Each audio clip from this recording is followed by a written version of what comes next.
जैसे ही कपड़ा हटाता है तो उसकी शक्ल काफी अजीब थी। कहता है कि अगर तुम्हारी इंसानों को कोई बचा सकता है तो वो सिर्फ मैं ही हूँ, तो इसीलिए मेरी बात सुन लो।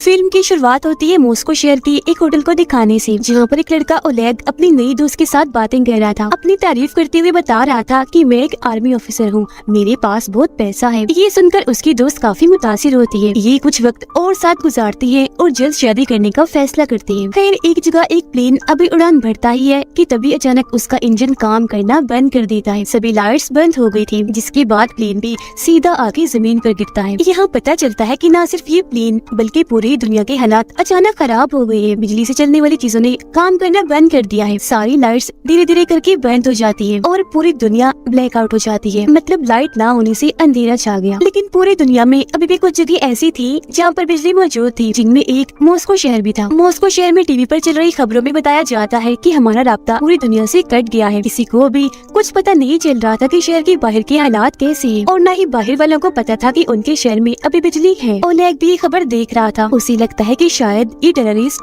दहशतगर्दों का हमला है। फिर अब जहाँ लाइट नहीं थी उन सारी जगहों को ब्लैकआउट एरिया, और जिन जिन जगहों पर लाइट्स थी उन्हें लाइट एरिया का नाम दे दिया जाता है। मॉस्को की गवर्नमेंट ब्लैकआउट एरिया की सूरत हाल का जायजा लेने के लिए बहुत सारे ड्रोन कैमरास वहाँ भेजती है, लेकिन रास्ते में सारे के सारे ड्रोन अजीब तरीके से गायब हो जाते हैं। जब सोल्जर्स वहाँ पहुँचते हैं तो वहाँ के हालात देखकर दंग रह जाते हैं। दरअसल जब ब्लैकआउट हुआ तो यहाँ की सब जानदार चीजें जैसे कि डॉग्स, बिल्लियाँ, मछलियाँ, यहाँ तक कि इंसान भी बड़े अजीब तरीके से मारे गए हैं। हर जगह लाशें ही लाशें बिखरी पड़ी थी। लग रहा था जैसे कुछ ही पल में ये पूरी जगह कब्रिस्तान बन गई हो। सोल्जर्स अभी छानबीन कर ही रही थी कि तभी एक अनजान आदमी एक सोल्जर पर हमला कर देता है। उसे पूरी तरह जख्मी करने के बाद उसके हथियार लेकर बड़ी स्पीड में वहाँ से भाग जाता है। सब उस पर गोलियां भी चलाते हैं, लेकिन उसे कुछ फर्क ही नहीं पड़ रहा था। एक भी गोली उसे नहीं लगती, बस भागता ही जा रहा था। ये देखकर सभी सोल्जर्स को काफी हैरानी हुई। वो अंदाजा लगा लेते हैं कि ये आदमी कोई आम इंसान तो नहीं लग रहा, और अगर ये सच में कोई आम इंसान नहीं है तो बहुत खतरे की बात है। और अब ऐसे ही एक महीना गुजर गया। किसी को भी हालात के बारे में पता नहीं चला कि ऐसा कैसे हुआ। अब हम एक लड़के को देखते हैं जो ओलेग का दोस्त है। वो भी एक सोल्जर था, अपनी बूढ़ी माँ के साथ रहता था। उनकी हालत ठीक नहीं थी, पर जैसे उसे आर्मी का खत मिलता है वापस आने के लिए, दिल पर पत्थर रख के वो मिशन के लिए निकल जाता है। फिर सभी सोल्जर्स को इकट्ठा करके कैप्टन उन्हें बताती है कि ब्लैकआउट एरिया से हमें जो लाशें मिली थी उन सबको लैब में हमने टेस्ट करने के लिए भेजा था। रिपोर्ट के मुताबिक उन सब की मौत एक जहर की वजह से हुई, जो जहर उन्हें दिया नहीं गया था बल्कि उनके जिस्म ने खुद बनाया। ऐसा उन्होंने अपनी मर्जी से भी नहीं किया, बल्कि किसी अजीब चीज ने उनके जिस्मों को ऐसा करने पर मजबूर किया। और अब जैसे ही रात होती है सोल्जर्स की टीम ब्लैकआउट एरिया में जाने के लिए निकलने लगती है। इनमें ओलेग भी शामिल था, जो देखता है कि मेरी नई दोस्त यानी जिसके साथ उसकी शादी होने वाली थी वो भी जा रही थी, क्योंकि वो एक डॉक्टर थी। वहाँ पहुंचकर ये लोग आपस में बात कर ही रही थी कि तभी इमरजेंसी अलार्म बजने लगता है। सारे सोल्जर्स जल्दी से अपनी अपनी पोजीशंस के मुताबिक जंगल की तरफ गन पॉइंट करके खड़े हो जाते हैं। कैप्टन उन्हें बताती है कि जंगल में से जानवर तेजी से उनकी तरफ बढ़ रहे हैं। सारे एक ही तरह के जानवर हैं, जिनका साइज काफी बड़ा है। और फिर अगले ही पल वो जानवर सोल्जर्स पर झपट पड़ती है। बुरी तरह हमला कर दिया था। सोल्जर्स भी अपने बचाव में अंधाधुंध गोलियां चलाने लगते हैं। अगली सुबह बहुत बुरे हालात दिखाए जाते हैं, क्योंकि बहुत सारे सोल्जर्स मारे गए थे। वो लोग देखते हैं कि हमला करने वाले जानवर जंगली भालू थे, पर उन लोगों को ये समझ नहीं आ रही थी कि भालुओं ने झुंड बनाकर हमला क्यों किया, क्योंकि वो कभी भी ऐसे नहीं करते। ओलेग भी हमले में जख्मी हो गया था। उसकी दोस्त क्योंकि डॉक्टर थी उसका इलाज कर रही होती है। अब शहर के एक हॉस्पिटल में एक लड़का दाखिल था। वो बेड पर लेटा था। उसकी तबीयत अचानक खराब होने लगी। दरअसल जब से ब्लैकआउट हुआ उसके साथ तभी से अजीबोगरीब हो रहा था। उसे बहुत सी अनजान लोगों की आवाजें सुनाई देती थी। एक आदमी जिसके बाल नहीं थे हमेशा उसे तंग किया करता था। असल में ब्लैकआउट के होते ही इस लड़के के पास सुपर पावर्स आ गई थी। उसके पास अलग ही तरह की ताकतें थी। उसकी आंखें जैसे ही खुलती है अपने सामने वो एक लड़के को पाता है। लड़का उसे बता रहा था कि मैं तुम्हारा दोस्त हूँ, जरूरी जानकारी तुम्हें देने आया हूँ। दरअसल ये जो हालात पूरी दुनिया में हुए हैं वो अजीब तरह की लहरों के हमले की वजह से हुए हैं। ये 3 तरह की लहरें हैं। पहली लहर में सभी बिजली से चलने वाली चीजें खराब हुई, दूसरी लहर में सभी जानदार चीजों का खात्मा हुआ, और तीसरी लहर से तो सबसे ज्यादा तबाही होगी, क्योंकि इसमें ये खतरनाक लहरें यहाँ के लोगों को पपेट कठपुतलियां बनाकर इस्तेमाल करेगी, अपने कंट्रोल में करके अपने लोगों पर हमला करवाएगी। जिसका मतलब था कि ब्लैकआउट एरिया में अभी भी लोग जिंदा बचे थे। अब उस बीमार लड़के को उसकी कुछ समझ नहीं आई, उल्टा वो घबरा गया था। गार्ड को आवाज लगाता है ताकि वो इस लड़के को यहाँ से बाहर निकाले, लेकिन जब गार्ड अंदर आती है तो उन्हें वहाँ कोई भी दिखाई नहीं देता, क्योंकि वो तो अपने दिमाग में ही उससे बात कर रहा था। जिस्मानी तौर पर वो कमरे में मौजूद था ही नहीं। इन सब हालात और अपने कंट्रोल में न होने की वजह से लाइट एरिया के लोग सड़कों पर निकल आते हैं, हर तरफ तोड़फोड़ करके तबाहियां मचा रहे थे। यहाँ तक कि सोल्जर्स पर भी हमला करने लगते हैं क्योंकि उन्हें लग रहा था कि ये सब गवर्नमेंट की कोई चाल है। उधर आर्मी कैंप में सोल्जर्स के अलग अलग ग्रुप बना दिए जाते हैं। इनमें एक ग्रुप ओलेग का था और एक उसके दोस्त का था। ब्लैकआउट एरिया के हालात बहुत खराब थे, सब कुछ तहस नहस हो गया था। पुल बुरी तरह टूट गया था क्योंकि प्लेन तबाह होकर पुल पर ही गिरा था। बहुत सारी बिल्डिंग्स भी तबाह हो गई थी। पहले भेजी गई आर्मी के हेलीकॉप्टर, टैंक्स और गाड़ियाँ खिलौनों की तरह टूट के बिखरी पड़ी थी। ओलेग का दोस्त अपने साथियों के साथ एक टाउन में पहुंचता है। उनके साथ एक रिपोर्टर भी आई थी। सभी टीम्स के सोल्जर्स अपने अपने एरिया की छानबीन कर रहे थे। ऐसे ही कुछ दिन गुजर जाते हैं पर ना तो इन्हें कोई इंसान दिखता है और ना ही उनकी लाशें। अब पावर्स वाला लड़का जब एक जगह पर बैठा हुआ था तो तभी उसे मिलने एक आदमी आया जिसका नाम आईडी था। इसने पहले तो अपना मुंह छुपाया हुआ था पर जैसे ही कपड़ा हटाता है तो उसकी शक्ल काफी अजीब थी, बाकी जिस इंसानों जैसा ही था। वो बताता है कि मैं इंसान नहीं हूँ बल्कि इंसानों जैसा दिखने वाला एलियन हूँ। तुम्हारी सुपर पावर्स को कोई इस्तेमाल करके पूरी दुनिया में सब कुछ कर रहा है और उस इंसान की मैं खोज कर रहा हूँ। और वो आदमी, वो विलन और कोई नहीं बल्कि मेरा भाई है, मेरे ही तरह एलियन है। और जब ब्लैकआउट हुआ था तुम ब्लैकआउट एरिया और लाइट एरिया के बीच में फंसे हुए थे। यही वजह है कि आज ये ताकतें तुम्हारे पास हैं। लड़का कुछ समझ पाता इससे पहले ही कैप्टन और उनके सोल्जर्स वहाँ पर आ जाते हैं। आईडी पर गन तान देते हैं लेकिन चालाक आईडी कैप्टन के सोल्जर्स के दिमाग को अपने कंट्रोल में कर लेता है, जिससे सोल्जर्स को कैप्टन दिखने लग जाता है आईडी और आईडी दिखने लगा था कैप्टन। मतलब रूप बदल के दिखने लगे थे, जिससे होता ये है कि सारे सोल्जर्स असली वाले कैप्टन पर ही गन तान देते हैं। आईडी कैप्टन को कहता है कि अगर तुम्हारे इंसानों को कोई बचा सकता है तो वो सिर्फ मैं ही हूँ, तो इसीलिए जरा शांत होकर मेरी बात सुन लो जो मैं बताना चाहता हूँ। ये सुनकर कैप्टन उसे इंक्वायरी रूम में ले जाती है। आईडी उसे बताता है जैसे आप लोग अपनी इस प्लेनेट जमीन पर रहती हो, हम भी ऐसे ही अपने प्लेनेट पर रहते हैं। हमारी ये खूबी है, काफी साल गुजर जाने पर भी हम बूढ़े नहीं होते और न ही मरते जब तक कि कोई हमें मार ना दे। जल्दी हमारे प्लेनेट का सूरज तबाह होने वाला है, इसीलिए अब हमें एक नए प्लेनेट की तलाश है। और क्योंकि तुम्हारे प्लेनेट को चुना गया इसीलिए मुझे और मेरे भाई को यहाँ भेजा गया ताकि हमारे बाकी लोगों को यहाँ लाने के लिए हम जमीन को अच्छे से तैयार कर दें। सबसे बड़ी बात, जमीन पर सभी पुरानी चीजें जैसे कि पिरामिड जैसी चीजें 2 लाख साल पहले हम एलियंस ने ही बनाई थी। और हाँ, मैं अच्छा हूँ, मेरा भाई बुरा है, वो आप सबको खत्म करना चाहता है लेकिन मैं नहीं चाहता कि वो ऐसा करे, मैं उसे रोकना चाहता हूँ। अगले 48 घंटों में हमारी काफी बड़ी स्पेसशिप जमीन पर आने वाली है और उससे पहले मेरा भाई ब्लैकआउट एरिया के इंसानों को पपेट यानी कठपुतली के तौर पर इस्तेमाल करेगा तो मैं लोगों का खात्मा करने के लिए। यानी उस लड़के ने तीसरी लहर की जो बात बताई थी वो सच थी और वो लहर आईडी का भाई ही बना रहा था। कैप्टन उसकी सारी बातें सुन तो लेती है पर उसे यकीन नहीं होता। दूसरी तरफ ओलेग के दोस्त की टीम को अपने एरिया में एक जख्मी बच्चा दिखता है जो बहुत ही अजीब बर्ताव कर रहा था, गुस्से वाला। ये लोग उसकी मदद करते हैं, सवाल जवाब करने लगते हैं जानकारी लेने के लिए। लेकिन तभी बच्चा एक सोल्जर की गर्दन में चाकू घुसाकर बहुत बुरी तरह उसे मार डालता है और हद से ज्यादा गुस्से में आकर कंट्रोल से बाहर हो गया था, जो देखकर ना चाहते हुए भी ओलेग के दोस्त को बच्चे को गोली से मारकर उड़ाना ही पड़ता है। ये देखकर रिपोर्टर काफी घबरा गई। अब जैसे ही रात होती है ब्लैकआउट एरिया की वो सारे पपेट जो आईडी के भाई के इशारों पर नाच रही थी सोल्जर्स की सभी टीम्स पर हमला कर देती हैं। सोल्जर्स भी अपने बचाव में उन पर अंधाधुंध गोलियां चलाते हैं। पपेट्स की तरफ से भी लगातार हमला हो रहा था तो दोनों साइड से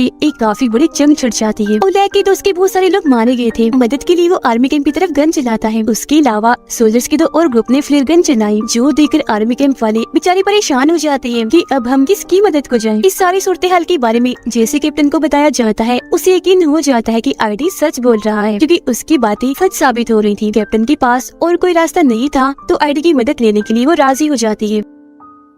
आईडी कैप्टन को कहता है कि मेरे भाई को ढूंढने के लिए हमें पावर्स वाले लड़के की जरूरत पड़ेगी। मेरे भाई को मारते ही मैं सभी इंसानों के पपेट को कंट्रोल करके रोक दूंगा। फिर कैप्टन आईडी को लेकर आर्मी बेस पर पहुंचती है। उधर अचानक से ओलेग की दोस्त की टीम पर बड़ा हमला हुआ जिसमें एक एक करके सारे सोल्जर्स मारे जाते हैं। सिर्फ 2 ही लोग बचते हैं, ओलेग का दोस्त और रिपोर्टर। पपेट की तादाद काफी ज्यादा थी इसीलिए वो बाकियों के पास जाने की कोशिश करते हैं ताकि साथ मिलकर उनका सामना कर सके। आईडी पावर्स वाले लड़के को ध्यान लगाने का कहता है, मतलब ख्याल देखने में उसकी मदद कर रहा था ताकि लड़का ये देख सके कि आईडी का भाई कहाँ है। कुछ ही देर की मेहनत के बाद उसकी लोकेशन पता चली जाती है जो एक काफी बड़ी बिल्डिंग की छत थी और वहीं से वो सारे पपेट्स को कंट्रोल करके सब करवा रहा था। वो निकल ही रही थी कि तभी उन्हें पता चलता है कि पपेट्स ने लाइट एरिया पर भी हमला कर दिया है, जिसका मतलब था कि तीसरी लहर का असर शुरू हो गया है। तो इसीलिए वक्त को बर्बाद ना करते हुए कैप्टन आईडी के साथ वहाँ के लिए निकलने लगी। पावर्स वाला लड़का आईडी को कहता है कि मुझे तुम्हारे भाई ने देख लिया है, वो मुझे मार डालेगा, तो प्लीज मुझे भी अपने साथ ले चलो। आईडी जवाब देता है कि नहीं, तुम इधर बेस में ही महफूज हो, वहाँ तुम्हारी जान को खतरा है, यही रहो। ये कहने के बाद वो कैप्टन के साथ निकल जाता है। वो लोग बेस से अभी थोड़ा दूर आए ही थे कि आईडी के भाई को पावरफुल लड़के की लोकेशन पता चल जाती है, यानी कि इस वक्त वो आर्मी बेस में है। उसे मरवाने के लिए वो अपने बहुत सारे मिसाइल भेजता है। बेस के सोल्जर्स मिसाइल को रोकने की कोशिश करते तो है, पर कोई फायदा नहीं होता क्योंकि वो बहुत ही ज्यादा थे और कैप्टन की आंखों के सामने ही उनकी पूरी आर्मी बेस तबाह हो जाती है। बदकिस्मती से सभी सोल्जर्स पावरफुल लड़का सब मारे जाते हैं। ये देखकर कैप्टन को बहुत गुस्सा आया और दुख भी हुआ। वो आईडी पर गन तान देती है, कहती है कि तुम ये सब पहले से ही जानती थी, है ना? तो फिर उस लड़के को वहाँ छोड़कर ये घटिया हरकत क्यों की? आईडी कहता है कि सिर्फ हमें कुछ लोग ऐसे हैं जो बाकी इंसानियत को बचा सकते हैं, और वैसे भी मेरे भाई को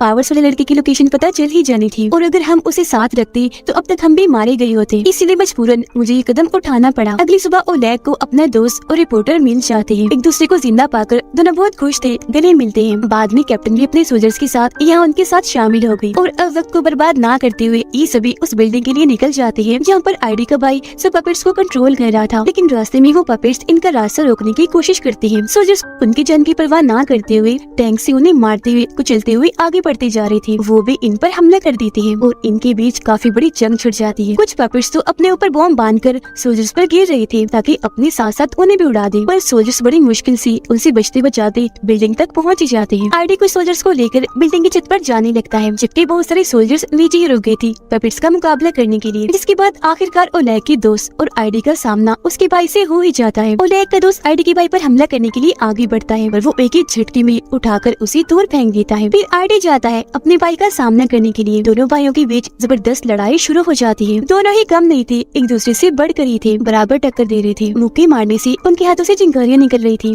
दोनों ही बहुत ताकतवर हैं। नीचे ओलेग और बाकी सोल्जर्स को पपेट को रोकने में काफी मुश्किल हो रही थी क्योंकि उनकी तादाद करोड़ों में थी। वो खत्म हो ही नहीं रही थी। पपेट्स इतने चालाक थे कि तेल से भरे हुए ट्रक को लेकर उन पर हमला कर देती है, जिससे काफी बड़ा धमाका हो जाता है। कुछ को छोड़कर अब सारे ये सोल्जर्स मारे जाते हैं। मुश्किल से ये बस 5 ही बचे थे और अब इनको ही पपेट्स का सामना करना था। ओलेग और बाकी सोल्जर्स भी बिल्डिंग के ऊपर जाने लगते हैं। पपेट्स भी अपने लीडर यानी आईडी के भाई का साथ देने के लिए तेजी से उस बिल्डिंग की तरफ आ रहे थे। पपेट्स यहाँ आते उससे पहले ही आईडी जोर से अपने भाई को मुक्का मारता है। आईडी अपने भाई के सीने से उसका दिल ही निकाल लेता है, जो जाहिर है एलियन होने की वजह से डिवाइस की तरह का था। फिर वो दिल में एक बॉम्ब लगा देता है। जैसे उसका दिल तबाह होता है, उसके भाई की भी मौत हो जाती है। अपने भाई को मारने के बाद आईडी को सभी पपेट्स का कंट्रोल मिल गया था। एक ही झटके में वो उन सबको मार गिराता है।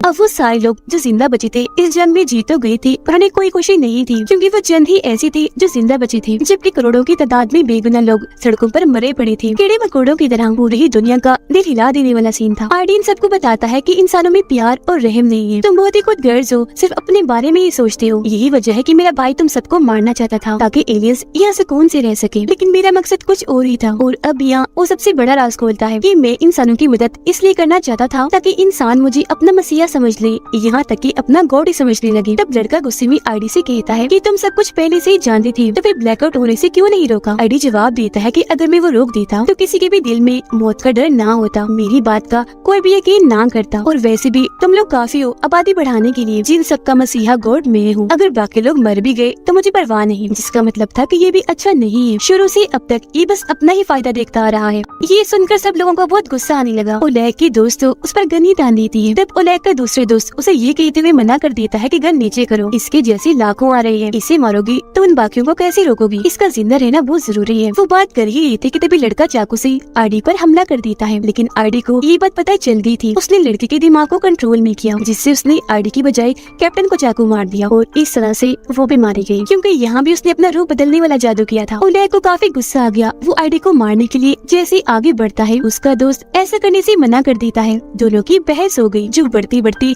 लड़ाई तक चली जाती है। ओलेग का दोस्त उसे मार ही देता कि रिपोर्टर गन लेकर ओलेग के दोस्त पर चलाकर उसे जख्मी कर देती है। अब ओलेग का दिमाग खराब करने के लिए आईडी उसके डर के कई रूपों में बढ़ जाता है, पर लड़का जानता था कि आईडी का असली रूप कौन सा है। उसकी असली रूप को लेकर वो बिल्डिंग से कूद जाता है और इस तरह से उसके साथ साथ आईडी की भी मौत हो जाती है। और अब ये 4 लोग ही जिंदा बचे थे जो आने वाले एलियंस का मुकाबला करेंगे। कुछ ही देर में एलियन की स्पेसशिप यहाँ आ जाती है, जो बहुत ही बड़ी थी। शिप का दरवाजा खुलता है पर अंदर से कोई नहीं आता, तो अब ये लोग ही अंदर चले जाते हैं। अंदर जाने पर इन्हें एलियंस की लाखों चेम्बर्स दिखते हैं, जिनमें सभी एलियंस सो रहे थे। और तभी अचानक सभी चेम्बर्स में लाइट जलने लगी और अजीब तरह का लिक्विड हिलने लगता है, जिससे एलियंस होश में आने लगते हैं। डॉक्टर बताती है कि ये लिक्विड जरूर उनका ऑक्सीजन है, इसीलिए उनके जागने से पहले ओलेग गोली से सबको मारने लगता है। लेकिन उनके पास टाइम कम था और गोलियां भी नहीं थी, इसलिए दिमाग लगाकर ऑक्सीजन के मेन पाइप को ही हथौड़े से तोड़ देती है, जिससे होता ये है कि वो सारे एलियंस जागने से पहले ही मारे जाते हैं। अब बस कुछ चेम्बर्स बचे थे जिनमें उन्हें एलियंस के मासूम बच्चे दिखते हैं। इन्हीं आईडी की बात याद आती है कि इंसान में प्यार और रहम नहीं, और क्योंकि इस तरह के इंसान वो बनना नहीं चाहते थे, इसलिए एलियंस के बच्चों का कुछ नहीं करते, छोड़ देते हैं। कुछ ही देर में एलियंस के सारे बच्चे अपने अपने चेम्बर से बाहर आ जाते हैं, जो सारे आईडी जैसे ही लग रहे थे। वो बच्चे हैं, इसलिए अब कोई खतरा नहीं था। और इसी के साथ ये फिल्म इधर ही खत्म हो जाती है।